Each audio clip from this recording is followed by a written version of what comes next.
on, ladies, let's join in. Let's talk about life, faith, and beauty, and so much more.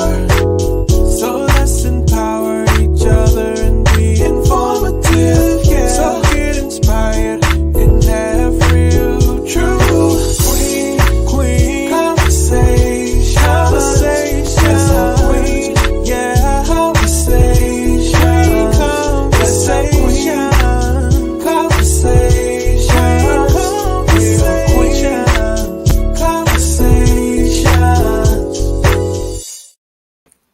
Hey, and welcome back to Queen Conversations. This is your host, Dawan Farrow. So glad you joined us again for another episode. Today, I want to make this disclaimer. Today, we're talking about domestic violence awareness. And if you have a younger audience or younger children that you normally allow to listen to this, I would advise you to listen yourself first before you shared it. Today, my guest on the show is one of my favorite people in the world. She is creative. She is an advocate, both for children and women, loves to work with young people.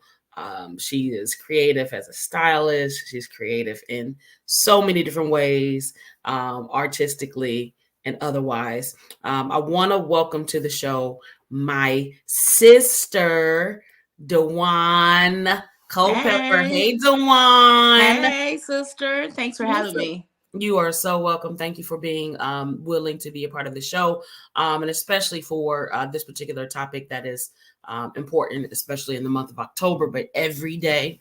And being a survivor yourself, we would definitely look forward to you sharing with us today. Absolutely. So as we usually start the show, it's usually a little this or that, but because I have my sister with me, we're going to do a slightly different. We're going to do a who's most likely to between myself and my sister. I'm ready. So just because we have people that watch us on video, we can point to each other, but then the people on the regular podcast platforms won't be able to see that. So Either way, however you want to designate it. So most likely to cry in public, you or me, Dawan?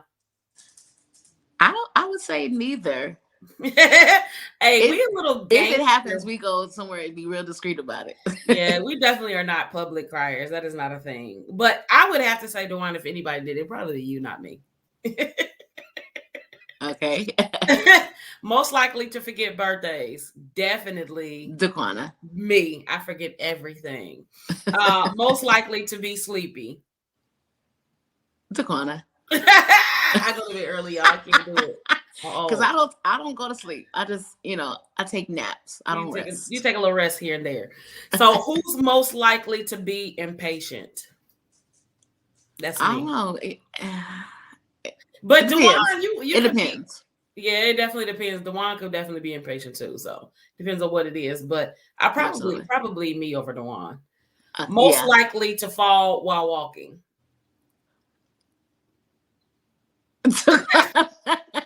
Me? Yeah. Yeah. I had my clumsy days back in the day. Back in the days. Not anymore. I'm more graceful now. Most likely to laugh at the wrong moment. That's both Dawan. Both of us? No, that's you. Okay. It's definitely you. You do not have any boundaries. But if you we are left together, at a funeral, you won't holler. If we're together, then we probably more than likely will laugh at the wrong time. If we're together, but just in general, that's you. Most likely to be a flirt. I'll plead the fifth. No, you can't plead no fifth. Most likely to spend all their money on something stupid. Daquana. You think so? Yeah. Like what? Like Not what? Most likely to get a stalker. Yeah, I had a stalker before, so that's probably me. Maybe a stalker magnet or something. I don't know. No, I'm talking about like in real life. I had a real stalker that didn't know. Oh, yeah, I did too. Of course. Yeah, didn't know me. Swore I was his wife. Anyway, next. Most likely to cry at a sad movie.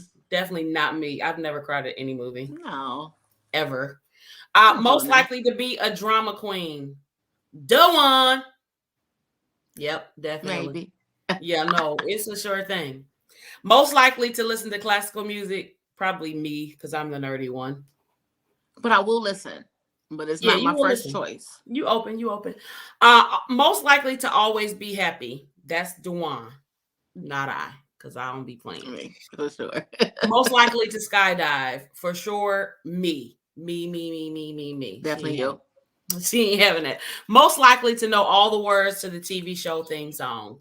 Dawan. Me. Definitely Dawan. For sure. Most likely to have the most piercings. Definitely Dawan. I took them all out though, so I don't. As of right But now, you had where the I'm at in most. life, But you I don't had the have most. any other than my ears. That's funny. Most likely to give all their money to charity.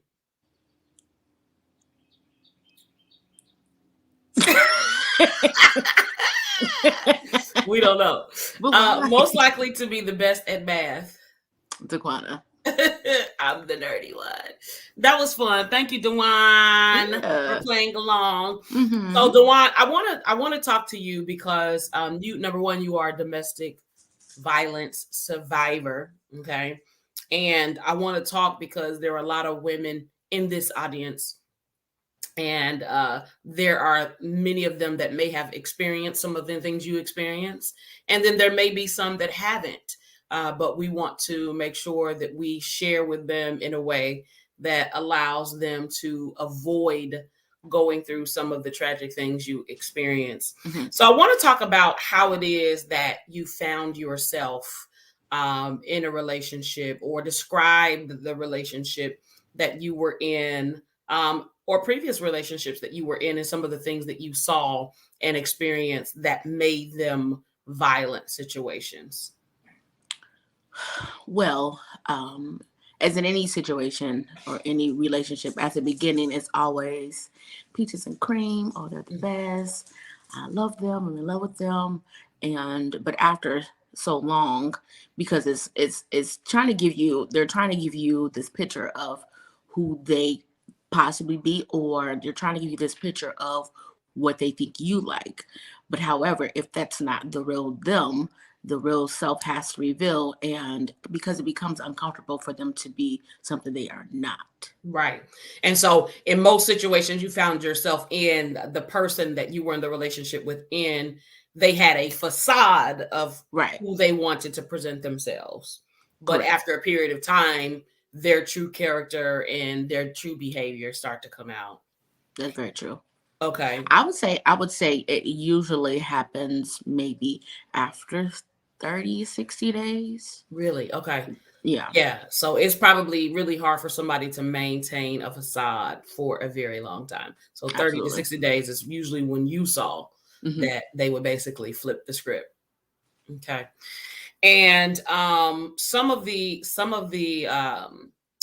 behaviors that you experience, did they come off as like mild behaviors and then graduated, or was it 30, 60 days, we here now, she's in, let me just let it hang all out?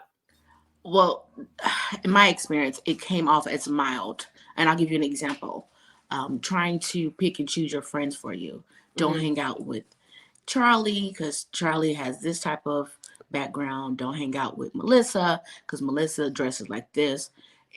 It comes off as you trying to be genuine and tell me that I'm not being wise with choosing my friends, or you see something in my friends that I don't see. So it's almost like you're trying to be a protector, but all the while you're trying to groom and separate me from the ones that know me the longest or knows me best. So that's major. So number one, out the gate, there is this controlling aspect of it. Absolutely. That is trying to separate and or isolate you from people that you genuinely care about. And I know this to be true because in the specific relationship, the last relationship that I would have considered a violent relationship with you, our relationship changed. The dynamic of our relationship. My sister and I talk every single day. There's not a day that I don't talk to my sister. But in this relationship, there was definitely a degree of separation. And so one of the warning signs is that they will attempt to devalue your friendships, your family members, really in attempt to make you rely solely on Absolutely. that. So true. Right. Okay. So go ahead, Dawan. What other signs or how was the gradual, because it was mild and then it graduated? What other signs are there in a relationship that is toxic and or violent? When it comes to your phone, let's share passcodes. Let me put you on my Sprint account or my whatever account so you can have like the latest phone, or let's have matching phones, things like that. So if you don't have, say if you're on Metro and they have like Verizon or one of the bigger Mm-hmm. companies, let me put you on my phone line and I'll pay for it. Mm-hmm. Who doesn't want to eliminate any extra bills? So it came off as, hey, I'm looking out for you, but actually you're setting up to be nosy. Right. Okay. So attempts to seem to be harmless in offering help or assistance, when in actuality they want access to all of your communication to be sure that you're not doing anything that they would consider a violation of the relationship. Correct. Wow. And so how did you perceive that? So in the beginning, did you perceive it as, oh, that's a nice gesture and that would be nice for me? Or how did you perceive that? Well, absolutely. At the time, this was when Apple was really trying to open up to the public, not really so much like in government or like offices. It more so went out to the actual public where you can now have the latest technology. Mhm. And it just wasn't just for a special group. So I was excited about it. Hey, I never had Apple phone. People always talk about the Team Droid and Apple. Listen, I want the Apple phone too. So to me, it came off as harmless. Okay, well, I'm not doing anything that would make you feel that I am, creeping or got a side person. So I Mhm. was like, yeah. And then at the time, I was, a mother, and I wanted to have like that um, extra help when it comes to bills, because I was not only paying for my phone bill, I was also paying for my daughter's phone bill. So it came off Gotcha. as harmless to me. Mhm. And then Dewan, speaking of your daughter, who is now deceased, and we'll go into some of that later, and is as a result of a domestic violence relationship. Um, what are the ways in which they entreated your daughter or child? Were there any signs that your daughter was not comfortable, or did they treat them any sort of way? Um, No, actually, at the beginning of, getting to know this person, I did not implement my child because I wanted to make sure that I like this person, or this person is who they are. And just because I know that I had an older child, um, it's not easy introducing someone into their life, abrupt. So I kind of like, hey, I do have a daughter, but I'm not ready for you to meet her. Hey, baby girl, I do like somebody, but I'm not ready for you to meet them just yet.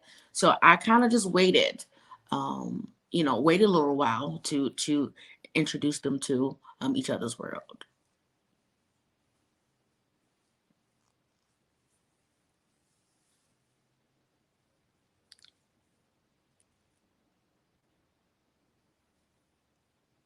waited a period of time before you introduce your child, but you didn't detect that there was any behaviors toward your child.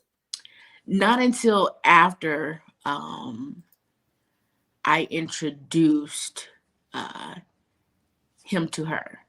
Okay. Um, I sensed that he possibly was jealous of the relationship that her and I had, just simply because he had mommy issues and didn't have the greatest relationship with his mother. Wow. So once, he said a few things that didn't sit right with me, and I explained to him and expressed to him, hey, listen, her and I, we're together.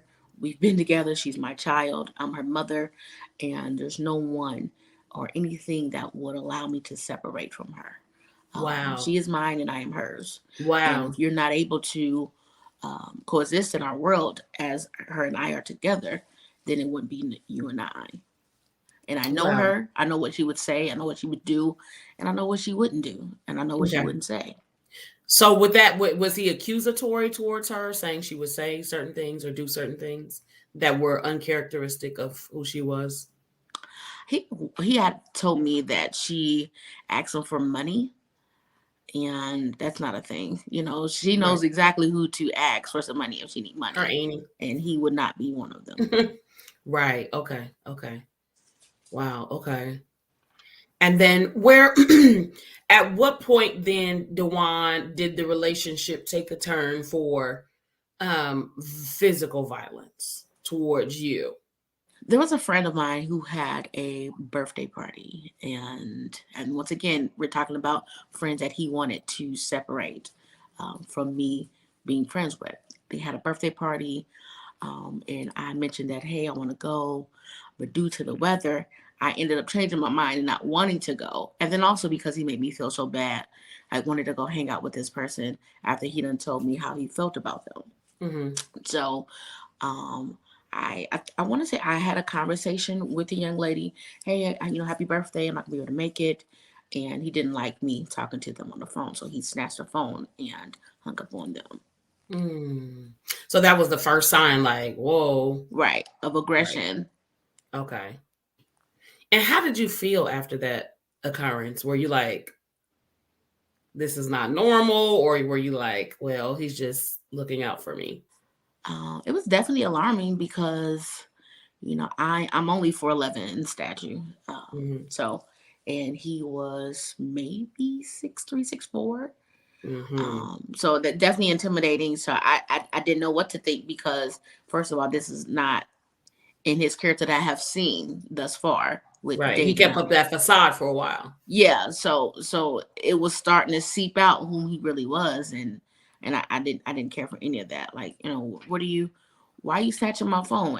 And mind you, this was a phone that he purchased. Mm-hmm. So I guess in his mind, he felt like he had the That authority was my to phone. Like I could to do, snatch it because I have a choice to do whatever I want with it because I right. bought it. I bought it. I paid for the monthly bill, so I could do what I want to this phone. So he snatched it and he pretty much threw it across the room. Wow. Yeah. Okay. And then what now after he did this, Dawan, was it an apology? Was it, what followed that? Well, follow that is me questioning why did you do that? What was the purpose? And after me asking that question, it was a fly open hand to my mouth. Wow. After you asked why did you do that, you were then slapped by him? Right. Wow. Hmm. And then so was there any after that any sort of apology? Like, well, I didn't mean to do that, or it was blah blah blah blah, or is that's just set the tone for the rest of the relationship? Yeah, it wasn't an apology after that. It was, Mm, things just got worse. okay. Quickly worse or progressively worse? It would change, but that day it was an open hand. It was the open hand to the mouth, which caused my mouth to bleed. Mm. And Was your from child there, present? I'm sorry, Was your child present? she was in the other room, so she had no clue to what Okay. was going on. Uh-huh. So yeah, after the open hand, it became of more so of a abduction more type situation because after that I didn't have access to a phone because he took the phone. I didn't have access to car keys. I couldn't leave because yeah, he took those, and pretty much held me against my will for several Mm. days. Wow. Okay. And so what was going on in your mind at that point in time? Did you I feel was like you were in harm's way? Did you feel like, oh, he just maybe having an off week, or what was going through your mind, Duan? I was definitely in disbelief, like, oh my goodness, at almost a week after I didn't introduce you to my child, because I always feel like parents should be role models for their children because you Mm-hmm. are teaching them without teaching them Right. because they don't necessarily do what you say, they do as you do. Right. So I definitely was feeling like, oh my God, in disbelief, like, who are you really? And all I could think was, this is really not happening, because I always seen like movies on Lifetime, things of that nature. Like, no, this don't even happen to us, but In it real actually life. does happen to us. When you say us, who are you referring to, Dawan? I'm speaking of, when I say us, I'm speaking of people in my family. I'm speaking of, when I say us, I'm speaking of people that are in my circle, people of color. Right. And so let us dispel those myths that it could happen to any person, Absolutely. regardless of color, regardless of what community, regardless of socioeconomic status. It can happen to anyone. Correct. Right. And so, Dewan, after you experience like this major blowout, because at this point he's snatched your phone uh violently, he slapped you to the point that you bled at the mouth. um he's basically held you and not allowed you to communicate to anyone or go any place. So he would text my family as if it was me. He would text my job as if it was me, calling off Wow. from work. Um, To call off of work? yeah, Okay. as I had my boss phone number in there, and her and we talk outside of work. So he texts her and say, well, hey, I'm not coming in today, I'm not feeling well, um those type of things. And he also said, well, I failed and hurt my mouth, based off Oh, he of tried what to he. cover for you as if he was you. Right. Oh my gosh. Now, y'all got to bear with me because some of this I'm hearing for the first time. So, my reactions to some of this is extremely genuine. Um, so after you said for a few days he held you captive, but then after those few days, I'm assuming he allowed you to go back to work or resume some quote unquote normal activity. So what happened was, because Brianna and I had such a connection, she um, she said to me, like, I felt like something was going on. But then, let me tell you, let me back up just a little bit. So Brianna knocks on the bedroom door and say, hey, Mom, I missed the bus, which is totally out of character for her because, for one, she loves school, and she loves to dress and see her friends, all those things. And missing the bus is just not something that she does. Mm-hmm. I didn't even have to get her for school and get her Mm-hmm. ready because she already set her alarm. She already had her clothes out. She just was that type of kid. Awesome. So she knocks on the door and say, hey, Mom, I missed the bus. And any parent knows that if your child missed the bus, you have to what? Take him to You school. have to take them to school. So this was my opportunity to um, be released by this man. So um, when he heard that, what she said through the door, knocked on the door, said she missed the bus, um, he whispered to me and said, don't you try anything because I know you beep are up to something. And we really wasn't. I really didn't see much of her. I would be laying down when she would come use the bathroom because the way his apartment was set up, the restroom was in the master room. Okay. So once she did that, and I prayed, I pretty much didn't sleep any of these days that he held me captive because I just didn't know what was his intent or what he was going to do next, and I just wanted Mm-hmm. to be aware and alert, because not only did I want to protect myself, I most definitely wanted to protect my child. Mm-hmm. So when she knocked on the door and said, hey, I missed the bus, he got up and said, well, you know what, I'm going to take her. And I'm like, well, you can't take her because you're not on her pick up or drop off list. You're not List, her right. parent. I have to. So he allowed me to get dressed. He didn't want me to put any underclothes on because I don't know why, but I said I can't go into school like that. So he allowed me to put underclothes on. And I said I need to warm up the car because it's snowing outside. And he gave me the keys and gave me a look of don't you try me. So once I came out of the room, and Brianna saw me, we both kind of started walking really fast. It's like we were in sync. Both started walking really fast. I didn't even like get a chance to warm the car up. I pretty much just floored it, gassed the pedal Mm. down to the floor and got away. And he was in my rearview mirror. That's how I was able to get away because my daughter said, "Mom, I missed the bus." And with her saying, "Mom, I missed the bus," she said in the car, she said, "Mom, I didn't miss the bus. I stood on the side of the building waiting and thinking about what should I do because something was going on in Wow. that room with my mom." Wow. I was going to ask you that, but you answered the question. Yeah. She was, my niece is so intelligent, so bright. So she sensed it and said, we gotta make a break for it. And said, Yeah. Mom, I missed the bus. Okay. And then where did you go, Dawan, when you left? So when we got in the car, I had no clue where to go. The first thing in my mind was like, "Hey, let me go to the corner," because we like this, and I gotta let her know what's going on, and I need her to help me. But on the way there, I think I may have ran red lights. I don't even know. Like it was almost like I teleported there. And I know along the way of getting to your job, I would have conversations with Brianna and tell her like, this is not the way you're supposed to be treated. Love doesn't hurt. And nothing in that apartment is worth us going back for. I will Mm, replace it. I promise you. And I love you, and I'm sorry because I know I messed up. mm-hmm. Wow.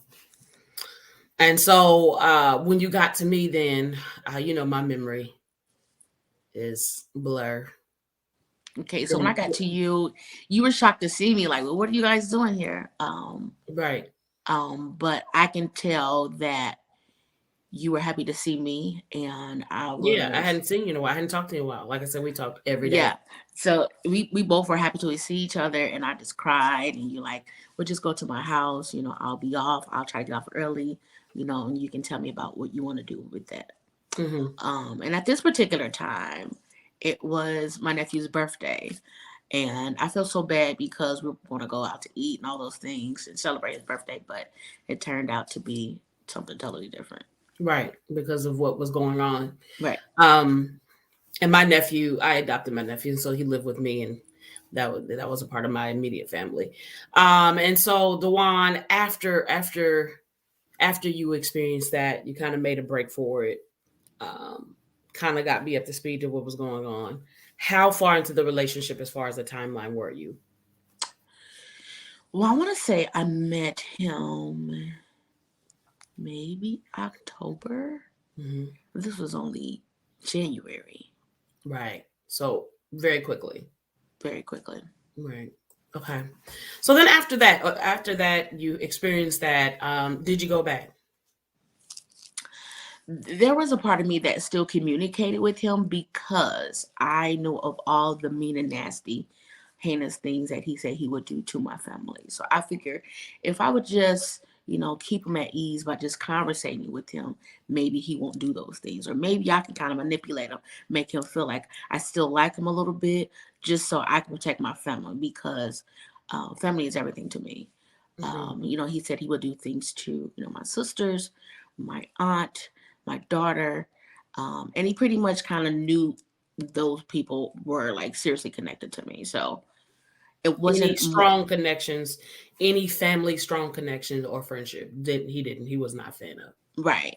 Yeah. So it wasn't more so of a hey, I still like you, I forgive you type of thing because there's no way that I would be with a person who would make me sit in the shower with them as when they're using the restroom to have control. There's no way I would want to be with a person who would tie my hands. There was no way that I would want to be with a person who would lock all their windows and place glass plates in front of them.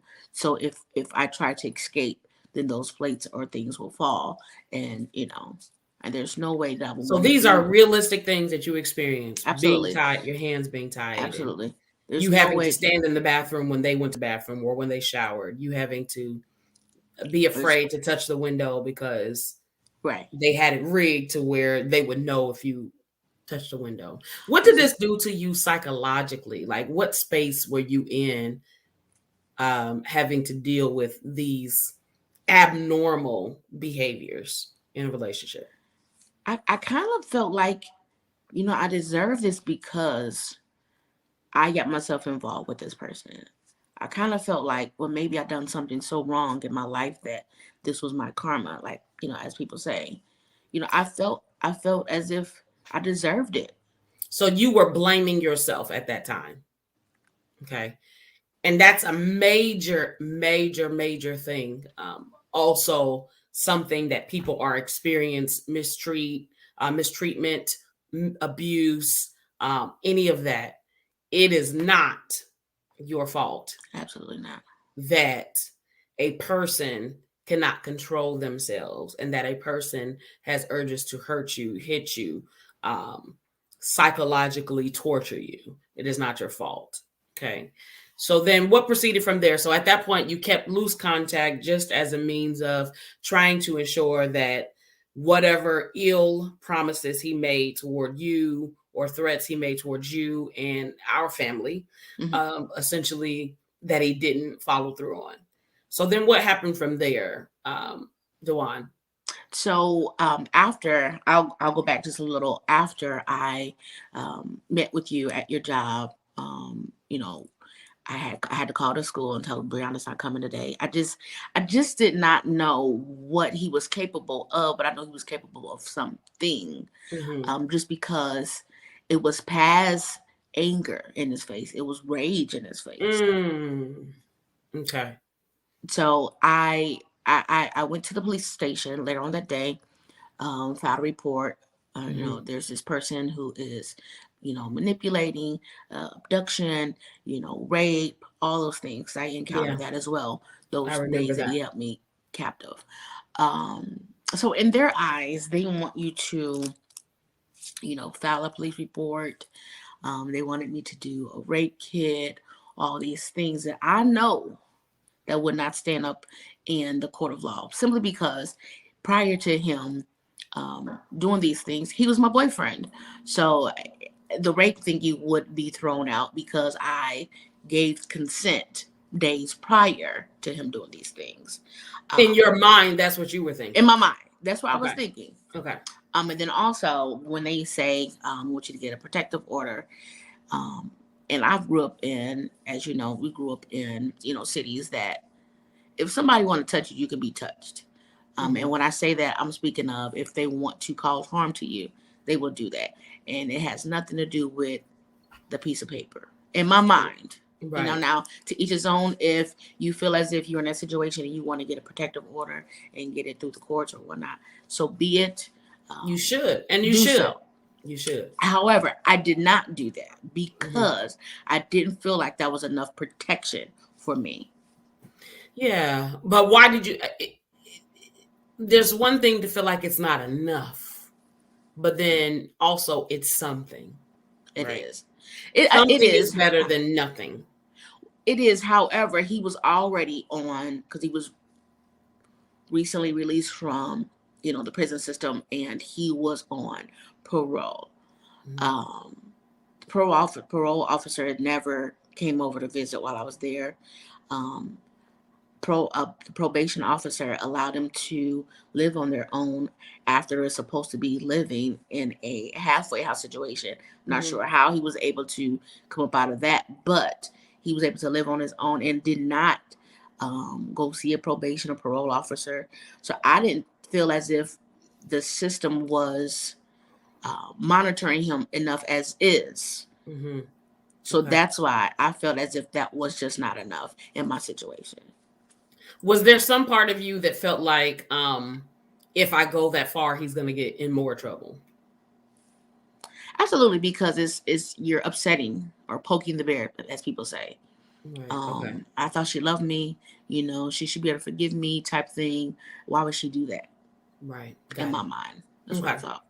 Yeah, because I think there's a part of it that there's a fear in you that's like, hey, I want to do something, but I don't want to go that far because then this will happen and this will happen.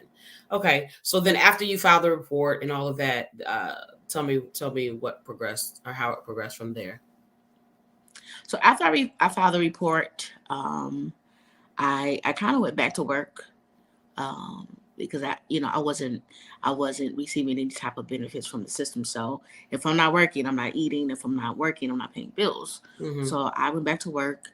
My job was aware of what was going on. They had his pictures posted up everywhere. And I worked at an auto auction at the time. So it was open to the public. So anyone could pretty much come in there to bid on a vehicle or start a business on, having a auto lot. So, and then also, they had the sheriff's department park their vehicle outside of my window of where I worked at. Okay. So he definitely was on high alert. Be alert of this person. Be aware of this person. So from there, were you still in contact at that point? I was not at that point. I was not. But he would call my office desk phone. Hey, I miss you. Why are you doing this to me? I'm sorry. Let's try it over. I don't know what I was thinking. I was listening to other people when it came to you, but I'm thinking like, what other people you listening to? Because I didn't know your friends, and your friends didn't know me. So I just was confused on that, and and he would, be real apologetic. I'm sorry, forgive me. I need to see you. I called your auntie and this and that, and she said you should forgive me. What are you talking about? So following your getting law enforcement involved, then comes the apologies, and then comes the let's start over again. Let's just all of that came after you took action, essentially. Yep, the apologies never came until I got the police involved. Wow. And so that was in his own self-interest, right, more than it was yours. Okay. Right. Okay. And then was there any other, so following that, did you accept his apology? I did. I said, I forgive you, but I cannot be with you. Okay. And then how did he respond to that? I forgive you, but I can't be with you.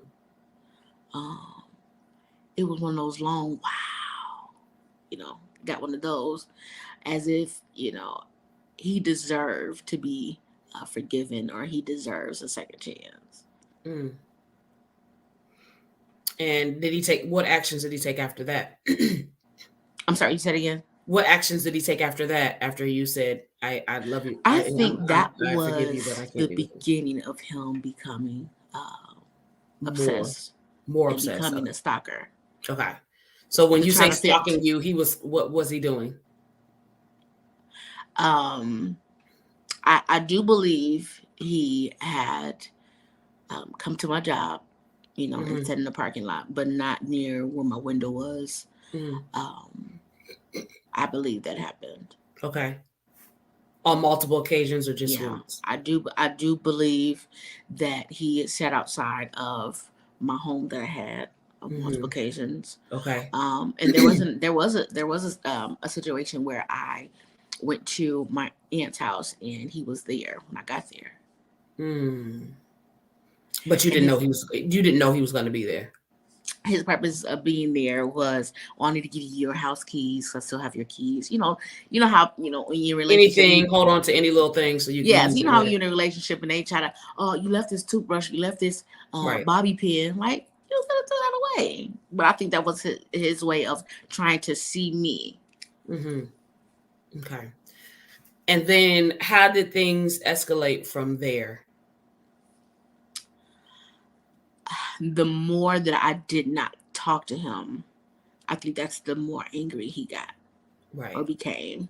Because he felt like you were ignoring him. Right. A couple times I came to my house. I had groceries and a pot set on my doorstep. So that was an indicator that he's been there. So he was dropping gifts off, randomly dropping gifts off, trying to, I know you're a single mom, you need these groceries, you need this. And there was another extreme where he spoke to my aunt and told her that he had bought me a truck. And in her mind, God bless her.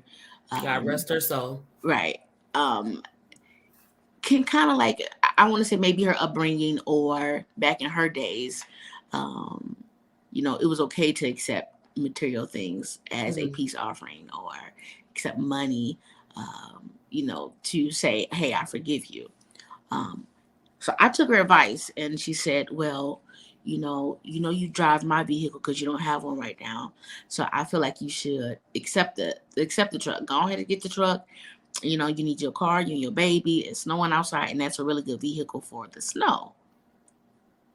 So respecting her mind and respecting her authority and respecting her, because I looked at her as a mother figure, and I accepted it. And Brianna gave me such a look in disbelief, like, why are you doing this? Don't do that. Right. But in my mind, I thought I was doing something right because it was for the benefit of her and me. I ended up. She didn't want that. She didn't want it. She did not want me to do that.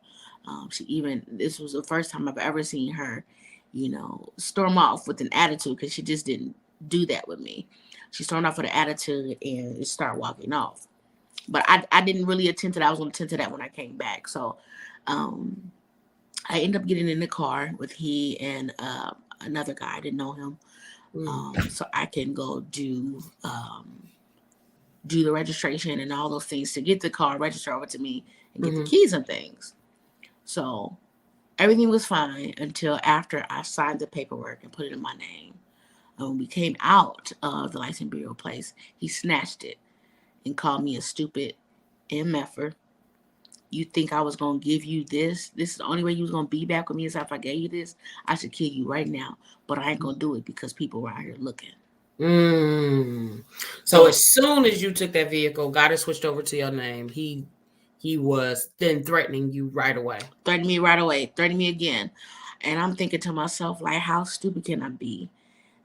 This is it for me. I don't know this man in his car.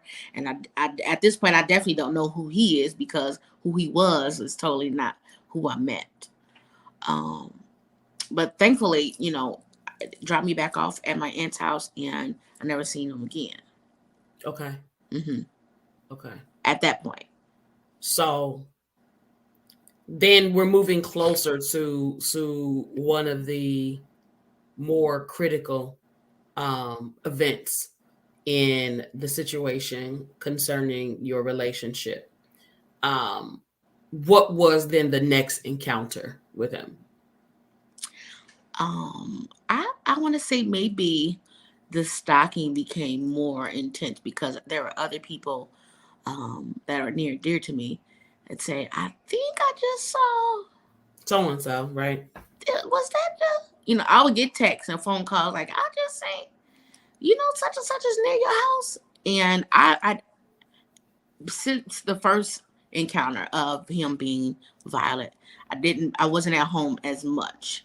I would say at your house, or I'd be at my aunt's house, and pretty much the house I lived in, I was pretty much storing my belongings because I was scared to move very, very soon. So it pretty much was things I was packing. But I really wasn't there during the day. I would more so just come home, maybe sleep, if that, or we would be at family members' house. It's because I was getting too many phone calls.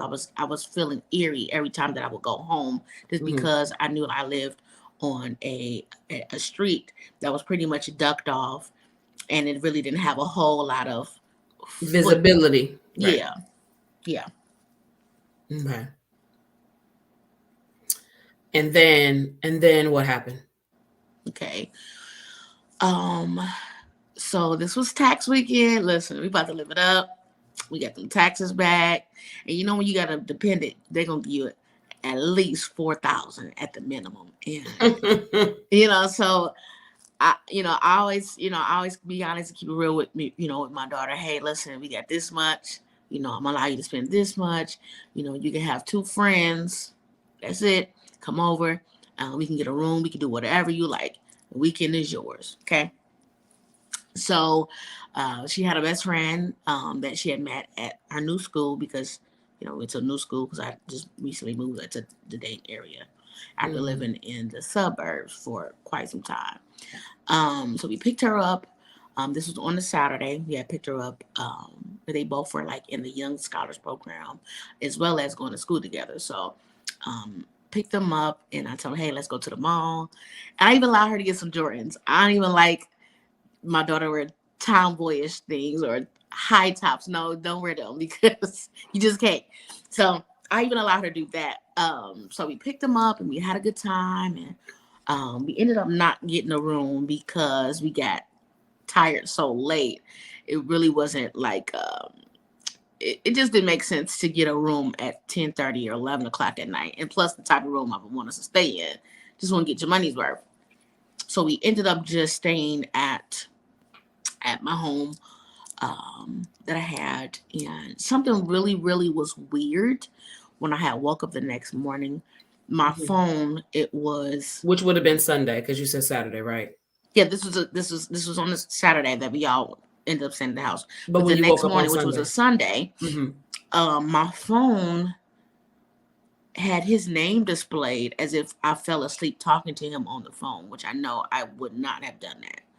So it was almost as if he was listening to me sleep or possibly have been there, but it just was so strange. I just can't explain it.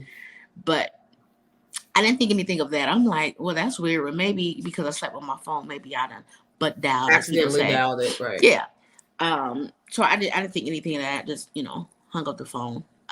And we got ready for church. Brianna, her friend, got ready. I had left out the house first just because I was ready first and I wanted to heat up the vehicle. So I told her, when y'all get ready, come on outside. I'm in the car. And I typically leave like my bedroom door open when I live out. But I didn't think, nothing was weird going on in the house because nothing happened other than that phone call that was displayed on my phone. So they came out and everything, and we proceeded to have a good time. We rolled to church, listened to our music, and I'm telling her friend like, hey, I'm glad you came over this weekend. We had a good time. We definitely got to do it soon, and all those things. So after that, we made it to the church, had church service and everything. I didn't get any phone calls. Nothing was weird. Nothing was strange. And after church, everyone, hey, bye. It's nice to see you. Nice to meet you. That type of thing after church. So after church, I had called Dina and let Dina know that, hey, Dina's our sister. Yeah, we're gonna go back to my place and finish packing up things because at this point I have my move-in date for my next place, which we were scheduled to move on that Tuesday. We're on Sunday. So before we were going to finish packing the things, Brianna said she wanted something to eat. And I'm like, okay, what do you want? She wanted Chipotle. And can I get extra meat, Mom? Yes, you get extra meat. But her friend wanted to come back over, but I think they had family dinner on Sunday. So we had to drop her off first and then went to go get the Chipotle for Brianna. Then we ended up picking up Alante, which is my niece. And her friend, because they were going to help finish packing because Dina and Alante had things stored at my place that I needed them to figure out what they're going to do with it because once again, I was scheduled to move on Tuesday. So I pick up Alante and her friend, which were maybe like 2 miles away from my home. So picked them up, went down to my place. I can't remember who unlocked the door. I can't remember if it was myself or Brianna. It might have been me. Was there anything strange around your house? Was there a vehicle? There's nothing. No, nothing strange around the house. Okay. No windows broken. No, nothing outside. No strange vehicles. No, nothing that I was aware of. So we proceeded to go into the house, and the way the house is set up. So when you open the door, there is a family room, then there's a dining room, and then straight ahead is a kitchen. But off on the right-hand side, there's an opening where the 2 bedrooms and the hallway and the bathroom is there. So I come in, and everybody knows what their objective is to do. Change your clothes, put on something comfortable because you're about to be working and cleaning. And then what I was going to do is I was going to go to like Home Depot and get like large trash bags, industrial bags, cleaning supplies, all those things so we can be prepared. I didn't want to have anything we needed to do on Monday. We're just having things stacked and move towards the door so we can move our things out on Tuesday. So I go in. I was on the phone talking to a friend, telling him about my plans, talking about how church went and how my weekend went. So when I turned the corner to go to my bedroom, was after you go through the opening, my bedroom sat on the right-hand side. My bedroom door was shut. That I thought was strange because you said you don't shut the door. Yeah, and I left the door open.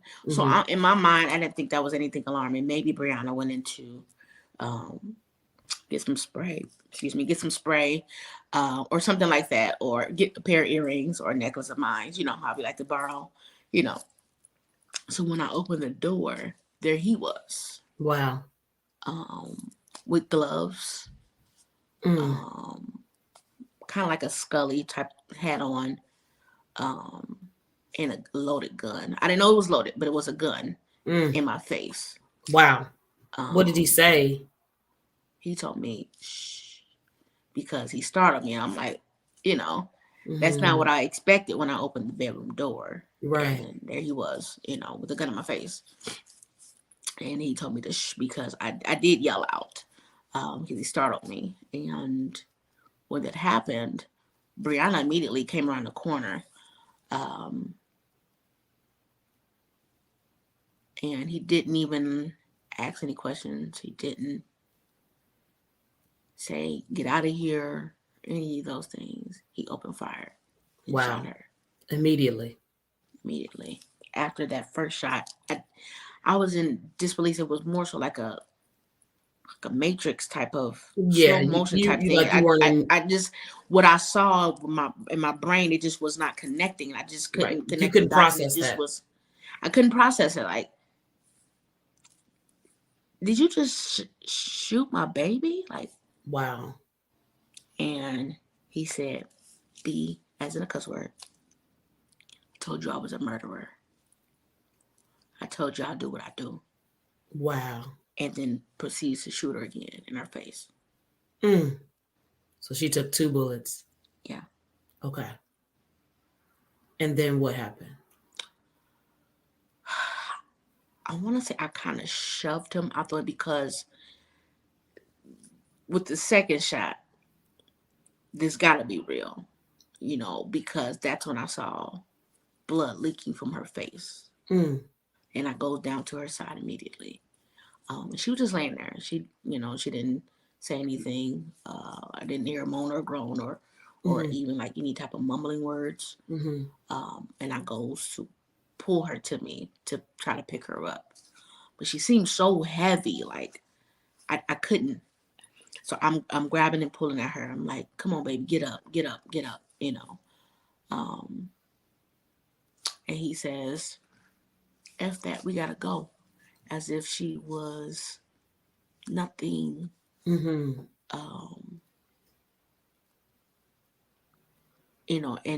I just felt like he had no connection to reality. And in his eyes were pure black and just evil and pure rage. And being super aggressive to me. And no remorse of what he just did. Just did, right. So he has a gun pointed at me. Come on, we gotta go. I'm like, no. I need to get her help. This does not look good. And he was trying to still pull me away from her, and he finally pulled me away from her. And I'm like, well, would you just call and get her help? And little did I know, when I turned around and looked towards the front door, my niece was laying there. She didn't have any visible signs that I could see that anything was wrong with her. She just looked a little dazed and confused. And he tells her, lay down if I shoot you again. So he had shot her and you weren't even aware of it because I wasn't even aware your of mind was, you were trying to figure out. My mind was focused on what what's was going on fronting, right now with her? Okay. and which was my daughter. So while I was down on their side, he possibly could have shot Alante And you at weren't that aware. time Okay. because he said, "I'm gonna shoot you again." So in my mind, if you say I'm gonna shoot you again, you already You shot already her shot her. once. Right. And so do you know where the friend, so the friend was there too, right? Yeah, the friend was there. But at the time I did not see her. So in my mind, she probably either ran out or Or she's he somewhere hiding. Okay. So then he says, "Come on, let's go." And then what happens? You see Um, Brianna, you see Alante. so he's like, "Where's your purse at?" He found my purse. He grabbed the purse. He had took the cell phone. So I think I still maybe had the cell phone in my hand, or I dropped it or whatnot. But he had my cell phone in his hand, and he had the car keys and the gun. So you can't hold all of these things: car keys, gun, try to hold me, my purse, all these things, and try to still have control of the situation. Um, so I made it seem as if I was going to go with him in order for me to get out the house. So, as Lante was laying in front of the door, I kind of had to pry the door open because she was laying in front of it and she was losing conscious. She had laid back down. So I was able to open the door, pry it open just enough. And once I was able to open the door, I ran. Mm. I didn't have any shoes on. My Mm-hmm. clothes were ripped, and I had Brianna's blood on me. And I was running down the street to the next block to see if I can get any help from anybody. And who did you see? Did you see anybody? Did you? Well, the neighbors were outside. I just wasn't confident in them, and that wasn't far enough to get away from him. So I Mm-hmm. ran down to the next block. Mm-hmm. Um, and I went to the first door that I saw was open. When I say doors open, they had like their main door open, but the screen door was, Closed. yeah. Okay. Um, so I ran to their porch and asked them, "Can I use your phone? I need to call 911. My baby's been shot. Um, and I need to get help from my niece. I don't know what's going on with her." Um, I tried to open their door because I wanted to get away from them, but Get in. they didn't open the door for me. They slid the phone out through the mailbox slot. Mm-hmm. And as I was dialing 911, he was at the corner watching me while I dialed 911. Mm-hmm. So maybe the neighbors called the police because So they as I saw. was running, he was firing shots at me Wow. As you were running down the street to get as I help, was running down the street, and they were so close to my ear, you heard it. and so close to my head that it gave me a haircut. So it grazed your hair. It did. A bullet grazed your hair Yes. as you're running to escape from him. Wow. Yeah. And so you called 911 and you believe the neighbors probably also called because they saw him. Right. And then he's watching you on the porch while you're dialing for help. Mm-hmm. And then what happens? As I heard the sirens get closer, because it became louder, I turned back around to see if he was still there watching me. He disappeared. He was gone. He was gone.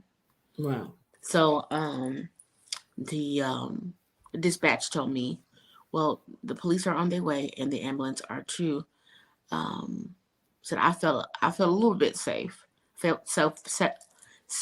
to go back to sit there with my baby. By the time I got around there, the street was flooded with officers, and I tried to get back into the house. They did not allow me to, and they asked me, "Who am I? Who's in the house?" All those things. Wow. They said, "We have one in here that's not breathing." I kind of overheard the conversations that they were having amongst each other.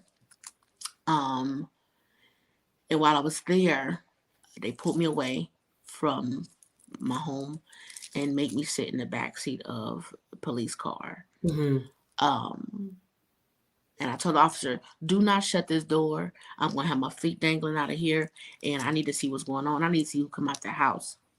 Because I know when I last saw Brianna, her face was definitely leaking blood. Mm-hmm. And she sat there for a while. Right. Right. So as I sat there, I had two family members arrive on the scene, um, which was Uncle Rod and Mm-hmm. Cousin Ronnie. Mm-hmm.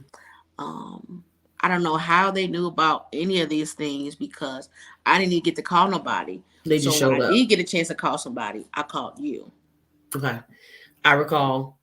I recall getting a call from Dina, and I recall getting a call from you. And then I met. I immediately went to the hospital, and you were in custody, not as, of course, an offender or criminal, but you were in custody because they were not uh, Clear. clear as to where he was at this point. So they felt that you were also still very much so in danger, right? And I remember when we were there and them, and I came to you. So I left the hospital and I came to you. They told me at the hospital we have one, um, which then left me thinking, well, where is the other? And when they said we had one, they didn't tell me who the one was. So at this point, I don't know if it's Brianna, I don't know if it's Alante, I have no idea. And then I meet you down at the safety where they held you for safety, and I remember then the news being delivered to you, and I remember um, you just breaking down uh, all the way, and it was difficult for you because I think you were in denial at that point.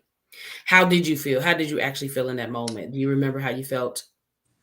Well, I'm gonna go back just a little bit. Okay. So when they had me sitting in the vehicle, I can't remember if it was Uncle Rod or Ronnie, who allowed me to use their phone, but I know for sure Ronnie was there holding my hand the Mm. entire time.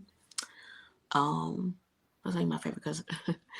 Hey guys. So I remember them walking Alante out of the house. I remember the friend walking out the house. But when Alante walked out the house, she kind of collapsed, so they had to put her on a gurney. Mm-hmm. Um, and I see them, rolling her to the ambulance. And by that time, the crowds were coming out. People were coming from everywhere, and they took me away from the scene. So I can remember being down at the station and barefooted. My feet were cold. Um, I can remember just being thirsty. I can remember being concerned. I can remember being lost, um, confused Mm-hmm. because didn't I didn't see Brianna come out the house. And then mind you, I said that the officer said we have one in here. So I thought for sure that maybe he went in there and um, killed himself. Um, so they were still not telling me any information. They were asking me about who was in the house. I told them my niece, her friend, and my daughter, Brianna. They're like, well, what does Alante have on? Couldn't remember what Alante had on, but I told them I remembered. But I knew down to the socks what Brianna had on. So she had a pink shirt on. It's got this cartoon character on it. She had these skinny jeans on with them J's, Jordans that I told you a lot I get. She had the Jordans on and her hair is down. And she was laying between the hallway and the dining room. So in between right there. And she had a pea coat on. Um, and they said, okay. Then they showed me like a lineup. Like in movies, it's people standing, behind this glass window. Nah, it don't happen like that. Not in reality.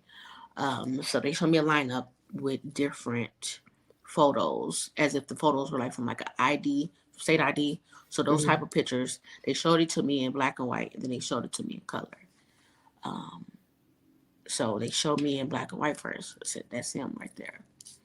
Um, his name is Damian Wesley. he is definitely the person. And then they showed me in color. It ain't gonna change. It's him right there, Damien Wesley. Mm-hmm. So I was like, stop asking me questions about him, okay? At this point, ask me or tell me about my daughter. Is she okay? So they're like, I'm sure she's fine. We're working to get this solved and resolved, and we're working to capture him, because at this point he is a person of interest. Of course. No, he's not a person of interest. He's a person He's that the one did that did it, right? He did it. That's their And I target. saw it. So as I was sitting down at the station, I'm like, well, give me some water. Like, I just felt like they just wasn't catering to my questions and catering to me enough. Like, what's going on? Why you're not telling me anything? So after sitting there a while, and I saw Uncle Rod came down to the station, Mm-hmm. and Cece, who is now his wife now, she came down to the station. Mm-hmm. I'm thinking like, oh, what y'all doing down here? You know what I'm saying? Go check on Alante and Brianna. I'm okay. Uncle Rob was like, well, they said you're going to need a ride from down here. I'm like, okay. Get out of here. At this point, I was beginning to be like embarrassed. Like, don't be down here. Stop looking at me, Mm-hmm. After a while, they left out the room. I didn't have anything to say to them. I didn't know what to say to them. Mm-hmm. Then I saw Brenda Lawrence. Mm-hmm. God rest her dust. Then I saw Cornelius, Mm-hmm. Michelle, and then finally I saw you and Kendall. And I was sitting there thinking, like, I am so embarrassed. Like, in my mind, I did everything I could do to get away from this man. I reported him. But why he just wouldn't leave me alone. Like, he became so obsessed. Right. With me. Mm-hmm. And I'm sitting there, and you come in the room, and Kendall comes in the room.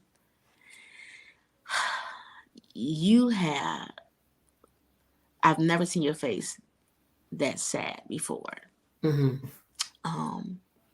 Even as, as sisters growing up together, like, I pretty much can sense when something is wrong with you. And I know something was wrong because of how your face was. And you try to hold it together, but you just didn't do a good job. So Kendall sits in between you and I, and she grabbed my hand and kind of told me to turn and look at her. She says, you know what I'm about to tell you, right? I look like that you love me and you're going to be there for me, right? She said, yeah, always, you always be my Yanny, which is my nickname. She says, Brianna didn't make it. I'm like, make what? Yeah, you struggle with processing that one. I'm thinking like, well, don't just. Well, what is it that you're saying? Because it sound foreign language, sound like gibberish, and just wasn't coming clear to me. So Yeah, I you didn't were in know. shock. She said she didn't make it. She went to be with the Lord. And I can remember the best way to describe it is that I was opened up and everything inside of me was snatched. I can remember me sobbing so loud. Yeah, that hurt my heart to witness. And I can remember like losing control of my body. I became super limped. Yep. I don't remember if I peed myself. I know I snotted and slobbed, and I couldn't even walk. Yeah, your body was Cornelius had limp. to carry me. Your body was limp. I remember. I remember. And, you know, one encounter, one relationship, one person um, having come into your life with the intent to just completely destroy it. And what lessons have you learned from that, Dawan, as it pertains to how you interact with people or allow them to interact with you? Believe the signs in people, because once they show you who they are, believe Maya, that's Maya them. Angelou said it. Believe that's Believe it. believe that's them. Mm-hmm.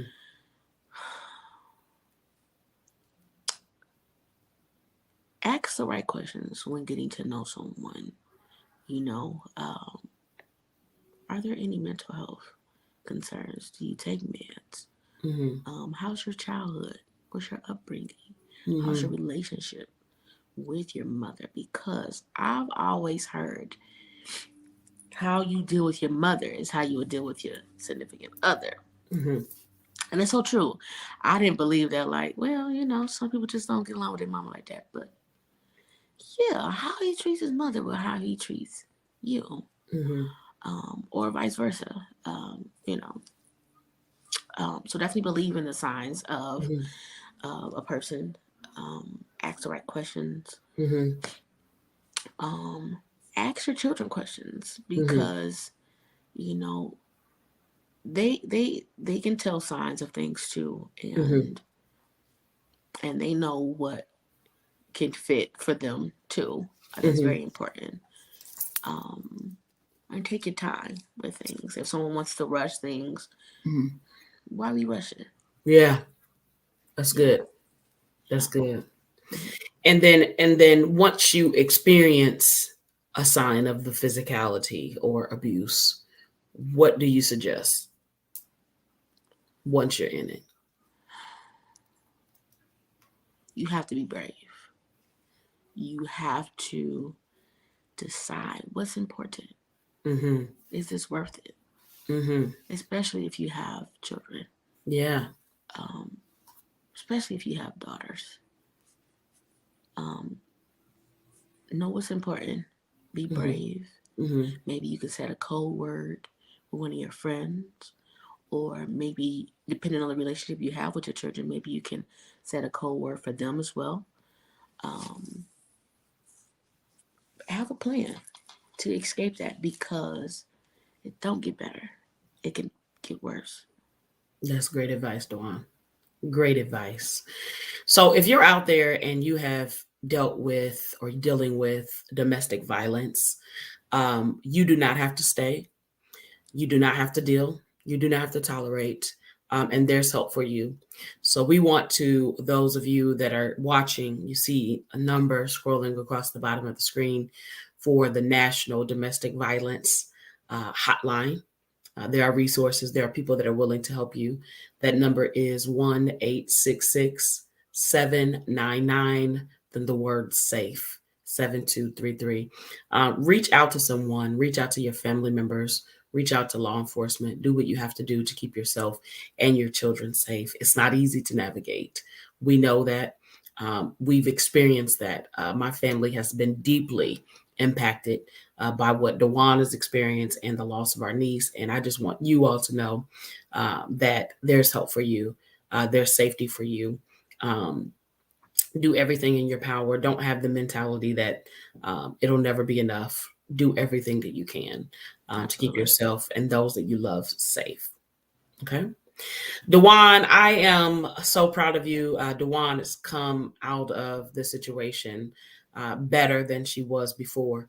Obviously, with great loss and great grief and great pain for her only child having been lost. But Dawan, I'm very proud of the way that you've navigated this and the way that you've been an open book to help other women and help to even help young children and young adults navigate life based on your experience. You Mhm. are you are a survivor. You are resilient, and you are the best you at this point from what you've experienced.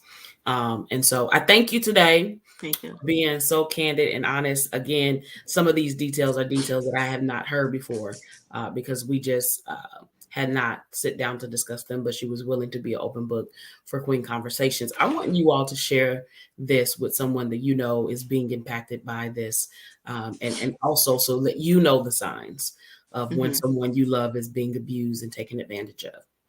So, Dawan, hang in there. Thank you so much. Absolutely. I am more than willing to sit down and talk to anyone who needs to hear this type of story or who wants to maybe have a support system. Maybe you feel like you've been through the same situation before and you need a helping hand or you need someone to help you along the way. Let's support each other. Let's cry together. Let's grow together. Let's shine together. I love you, Dawan. Love you too.